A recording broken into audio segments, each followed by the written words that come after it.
Hello, I'm Lois Letchford, reading from Anne Fine's The Killer Cat Runs Away, Chapter 16. No hope of rescue. None.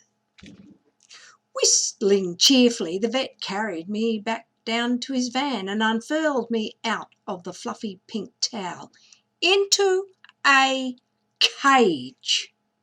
He dumped the cage down on the passenger seat. So boil me in bunny juice. I hissed and spat. Temper, temper, he said reprovingly. We drove a mile or two and then his mobile rang. The vet pulled off the road and rang the number back. I only heard his side of the conversation. Hi, Arif, what's the problem? Arif must have explained because the next words were, "You need a cat?" Excuse me? Was he talking to a madman? Who on earth needs a cat? I mean, we don't do anything useful. We cost a lot to feed. We ruin the furniture. We do exactly what we want. I asked the question again. Who needs a cat? But clearly this Arif did, because when I tuned in again, it was to hear the vet ringing Miss Whippy to check she didn't mind if he'd lend me to some other vet he knew. It's only for half an hour, and I must say Puskins would be perfect for the job. Hear that? Perfect. Obviously, Miss Whippy agreed. So I admit that by the time we met Arif, somewhere around the park 5 minutes later, my head was already swelling. Watch him, the vet warned as he handed my cage off to Arif. He's in the foulest mood, but he's the only cat booked into the surgery this evening. I have to give him all his shots tonight so he can fly to Spain tomorrow. If the plane gets off the ground. I didn't get the joke, but they still shared a laugh, and then the vet climbed back in his van. "Be careful," he warned Arif just before driving off. "That cat is horribly fierce, so whatever you do, don't let anyone open the cage." Oh, thanks a bunch. What happened to my being perfect? I wondered as we set off down the street. I can't say that Arif was the most considerate cat carrier. He swung it till I was slipped from side to side like someone on board a ship in a gale.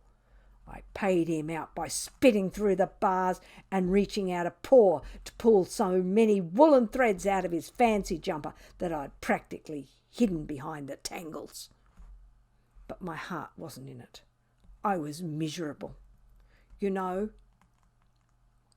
I am not one to wallow in despair and live my life in fear of what might lie around the next corner, but I admit that I was feeling pretty glum.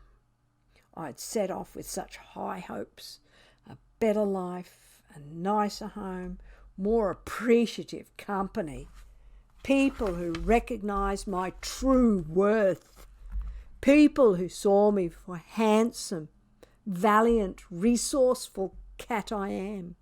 Now look at me, stuck in a cage, halfway to getting a heap of horrible injections I didn't need that leant out for the world as if I was some rusty loft ladder or a set of car jump leads. Not to mention the insults. Ellie had never in all her life called me horribly fierce or in the foulest mood. She called me spirited instead. She never lent me out or swung me in a cage or wrapped me up like a sausage in a fluffy pink towel or threatened to take me off to Spain forever, far away from my old friends. My friends! Oh, dear tiger, fun-loving Bella, sweet Snowball! Where would they be now? Mucking about, no doubt, as happily as usual on Acacia Avenue, having a good laugh. Without me. Oh, how I wished I'd never got all huffy and run away.